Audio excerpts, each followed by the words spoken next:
Alright guys, welcome to the Merit Pass channel. In this video, we will introduce to you guys the concept of shukatsu. So what is shukatsu? So simply put, shukatsu refers to job hunting in Japan. Now, recently, Japan has attracted, a large number of visitors from abroad, and many of them are not really familiar with the inner workings of Japanese society and its work culture. And we are actually quite often asked by visitors and friends alike about various aspects about life in Japan. So this video will be sort of like the first in a series of videos covering different topics about the country. Now, before we begin, I just wanted to just sort of like introduce a disclaimer that the content that we share in this video is based on our own research and personal experiences. We are by no means experts in social cultural topics, but we hope that by sharing our findings and our opinions, this will sort of like spark learning and encourage sort of future discussions about things, everything in Japan. So to start us off with, what is shukatsu? So if you look at the kanji of shukatsu, it's written as shūkatsu, which is a combination of the word shūshoku, meaning to find employment, and katsudo, which means activity. You combine them together, you have something that literally means job hunting activity. Now, shukatsu in Japan is actually quite unique because the system here differs significantly from like job hunting in other countries, especially when you are starting off new. Now, we'll go into more details about the differences in like a different video.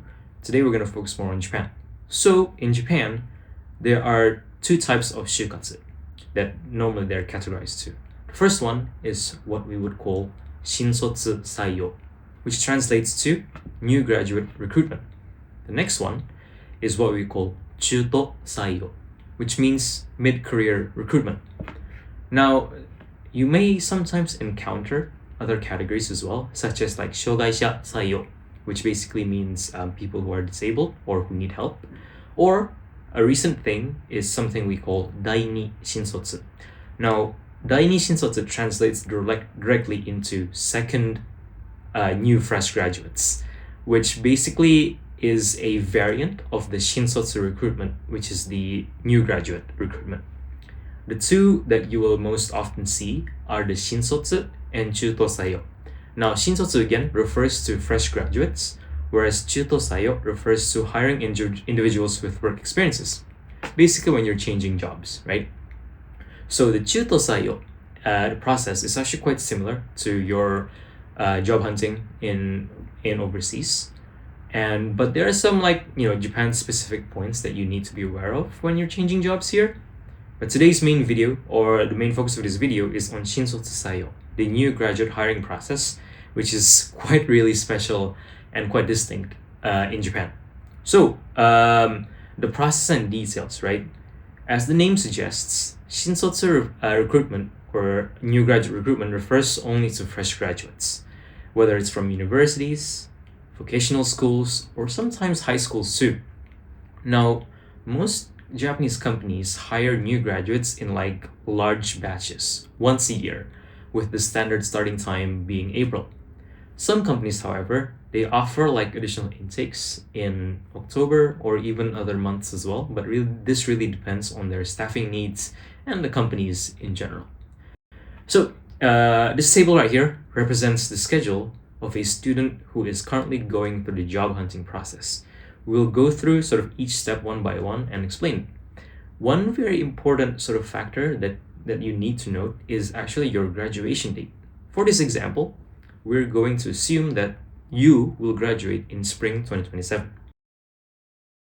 So let's start us off with the pre-penultimate academic year, your third year of university or your first year in your master's. Let's take a look at some of the things that you actually need to be doing in your pre-penultimate year.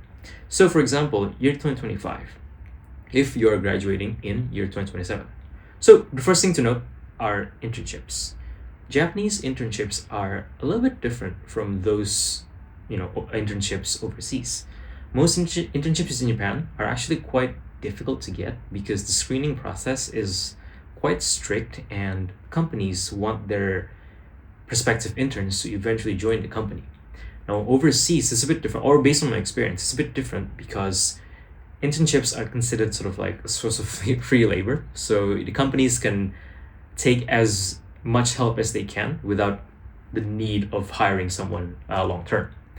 Now, internships in Japan are generally divided into two categories. First one is short term, next one is long term. Now, short term, as the name suggests, are probably usually like 1 or 2 days long, or maybe longer, depends on the company, and they're mainly aimed for people who want to learn more about the company. More like, introduction about the company, what they do, and stuff like that. Long term internships, now these are the ones that vary in length. Sometimes it can last from a couple of weeks to literally 1 year. And it's actually aimed at building sort of like connections within the company with the goal of securing a job offer, later on when you're doing your shukatsu. So let's go back a little bit. If you're graduating in 2027, right, ideally you should aim to start your internship in 2025. Now, if you can land an internship at the company you want to join, your chances of being hired in your company actually increase significantly. So that's a really key important point. Now, after you're done internships, there are a couple things you need to do as well. First and foremost, 自己分析. Next one, 企業分析. And the last one, 自習. So, once you have your internships, right? Internships in general, they're actually best suited for students who already know which company they want to join. So if you're not really in that category, it's completely fine actually. And what you should focus on are the 3 things I mentioned earlier. 自己分析, which is your self-analysis. Next one, 企業分析, which is your company analysis, or in general like market analysis. And last but not least is your 自習, which is essentially your self-study time. Now, self and company analysis are essentially like doing a SWOT analysis on yourself and also on the companies that you want to apply to or you want to join. Self-analysis helps you identify your strengths and weaknesses and what you can showcase to a company, like during interviews. And, company analysis focuses more on like understanding what the company offers, the future plans in the company, benefits, salary, working hours, and stuff like that. Self-study, it's actually quite important because there will be an aptitude test in the main shukatsu process, which I will get into later. The type and difficulty of these tests actually vary by the industry and also the company that you're applying to. Some companies allow foreigners to take the test in English or their mother tongues. And probably like the closest sort of equivalent I can sort of explain to you is like the SAT in the US. So it's not easy. You need to prepare, and if you don't prepare well, you can fail, and it's going to affect you really, really badly in the process. So you're done with the pre-penultimate year. Now in your penultimate year of school, let's say year 2026 if you're graduating in year 2027. Now, in general, right, fresh graduate job hunting actually begins 1 year before you graduate. So if you graduate in 2027, you start your internships, your self-analysis, your studying as early as 2025 in order to be ready for the shinsatsu hiring cycle in year 2026. A little bit confusing, but that's the idea. Now, in your penultimate year, what you want to be doing and what companies will actually be preparing are things such as setsumeikai, which is information sessions, entori sheet, and teikisei kensa, which is your application and your aptitude tests. Now, this stage actually involves 2 main steps.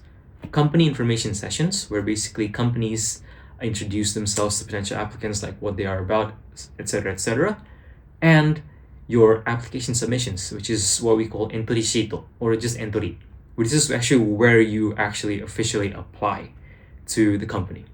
Now, most companies hold their setsumeikai and open applications as early as February. But sometimes, really, depending on the company, the timing can change. So just make sure that you are prepared. And some companies actually have multiple rounds as well, not just 1 round. So again, be prepared for that. Now, during the explanation sessions, the setsumeikai, companies will highlight the perks of working in the company, the salaries, the benefits, and they will often hold the Q&A at the end, so you can ask questions at the end as well. And the entry process actually takes the longest time in my experience because once you finish your setsumekai, you will have to fill out an entry sheet or ES, which is a form provided by the company.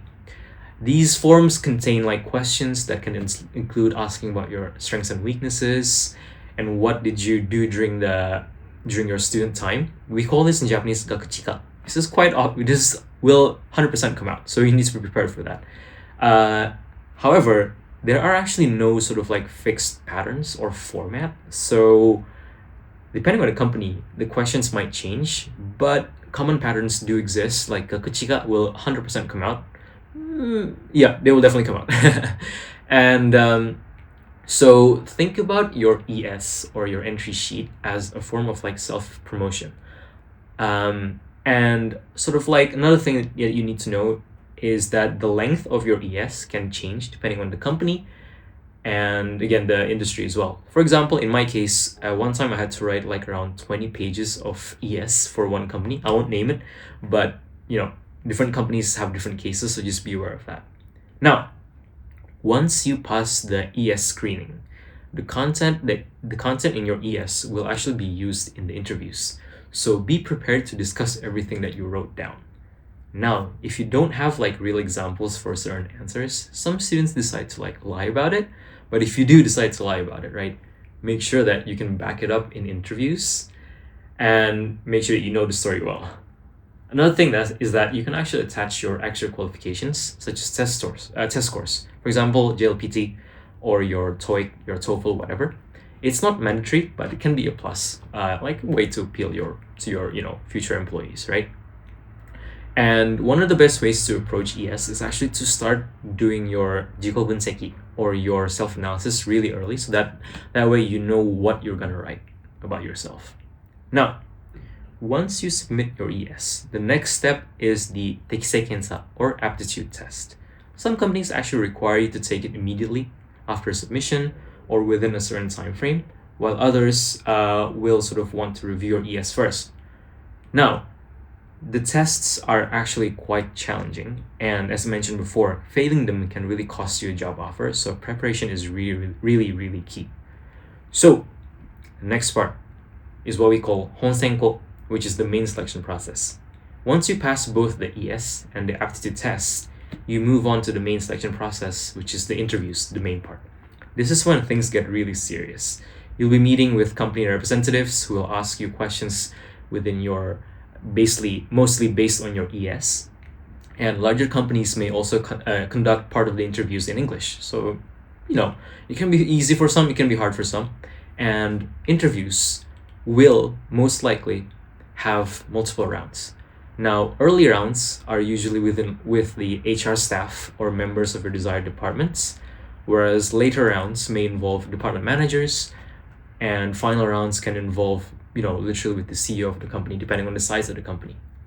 And depending on the company, the amount of stages or steps for the interview can vary. It can be one, it can be two. It won't be one, but it will be either 2 or 3. Some companies will have like 6 rounds, so it really depends on the company.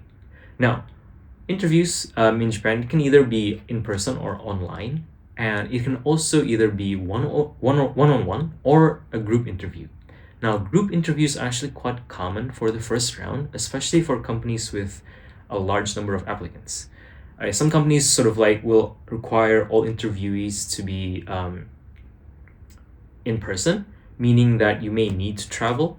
So if you are interviewing for a company that requires you to travel in person, let's hopefully that the company will cover your transportation costs. Some company will, some won't. So just be careful again when you're doing your job hunting.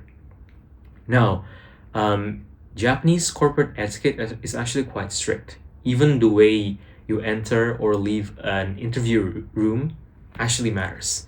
So you'll need to get used to these customs if you want to start working in corporate Japan.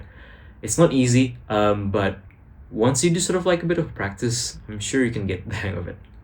Now, once you're done with the honsenko, the main selection process, comes the actual job offer. Within the job offer itself, there are things we call job offer itself is called naite, and within the job offer we have something we call naite shiki and nyusha shiki. which is job offer ceremony and also entrance ceremony. Now, once you pass your final interview, you will either get a rejection, obviously, or a naite, a job offer. Most fresh graduates actually secure offers before summer of their penultimate year, but timelines can vary depending on the student and depending on the company that they're applying. So as I mentioned earlier, most companies hire once a year, and they will hold their naite shiki, which is a job offer ceremony, on October 1st. So let's say you are graduating in 2027, they will have a naite shiki within October 1st, essentially like 6 months before the nyusha shiki, which is entrance ceremony, which is going to be in April of your graduation year.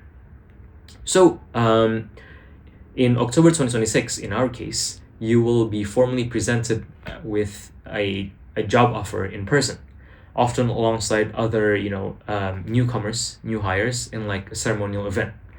Now, this is sort of like partly to welcome you and partly to encourage you not to decline the offer once you get it. So in Japan, the case is that once you get a job offer, the company cannot say no. They're not allowed to say, hey, I'm gonna back out of the deal. We're no longer gonna hire you. They can't do that. However, students are allowed to do it. And many students, same thing as I did, is they collect as many job offers as they can before they decide. And it's like doing your in the US, it's like doing your entry exam or entrance exams for university. You apply to as much as possible, and then you get you have your basically your what do you call it, like your number one option, and then you have your second option, third option, stuff like that. So you are actually allowed to reject as many offers as you can or as you want, as long as it's before the new shashiki, which is gonna be on your April of your graduation year. However, the one thing about sort of rejecting offers right before your new shashiki, it can sort of hurt your reputation as a person. And if you don't have a backup plan, you obviously don't have a job. So in the case that you reject, just be careful about your timing.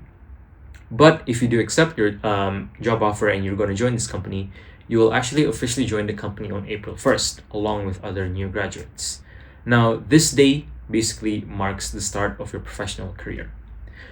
Now, I'm going to sort of like show you a little video. This is from USJ, Universal Studios Japan.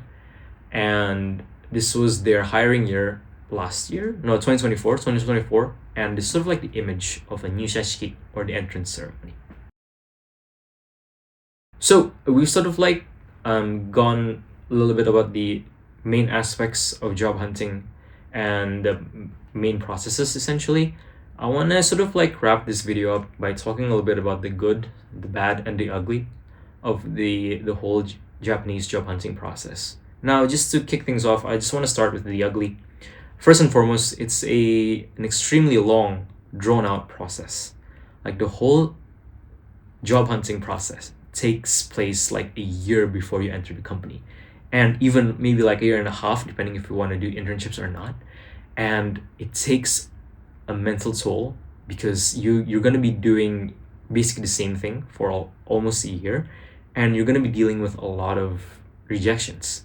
So a lot of candidates, a lot of my friends, they get burnt out of the job hunting process, and they basically lose motivation, and they basically just like tekito ni yatta. And it's not really ideal. So you have to be really ready for the process. Now to the bad. The bad part about the shukatsu process in Japan is that it's very, very strict. You need to know how to bow properly. You need to know how to use keigo, which is going to be one of the hardest parts about, for foreigners, especially trying to get a job in Japan. And there are actually a lot of tiny details that you have to pay attention to. Otherwise, you will leave like sort of like a bad taste or bad impression to the employers. For example, like if you don't know how to bow properly, if you don't know how to use keigo, for example, and if you're wearing like a random colored tie during an interview, it's those things you have to be careful of. Now let's move on to the good thing. Some of the good things about Japan is that you can actually go for any job regardless of any major. However, it depends whether you are bunke or dike. Now, bunke is basically if you're not doing research. Dike is if you did research, like science-based and stuff like that. And there are no limitations on what job you can apply for, as long as you have the degree and enthusiasm to join the company. And so you have to as long as you have those things, you can join almost any company that you can. The next thing that's really good is that being inexperienced is a good thing in Japan. This is because that you will be trained in your new company about etiquettes, company products, how to be a proper shakaijin, or like shakaijin, shakaijin.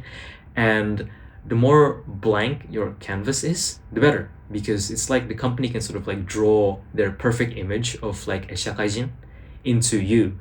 And if you have already like a sort of like self-character, it can be really hard to re-erase everything and redraw everything again. So the more you don't know things, the better it is for the company actually, and probably for yourself too. The next thing is that it's actually highly structured. Most companies will have like a clear outline of when the selection or the entries begin. So it's actually really easy to follow as long as you can keep up with deadlines. And yeah, so guys, that is a little bit of an introduction about the Japanese shūkatsu, or the Japanese job hunting process. It is interesting. It is very different from the West, that it basically requires a lot of different steps and it's quite strict and stuff like that.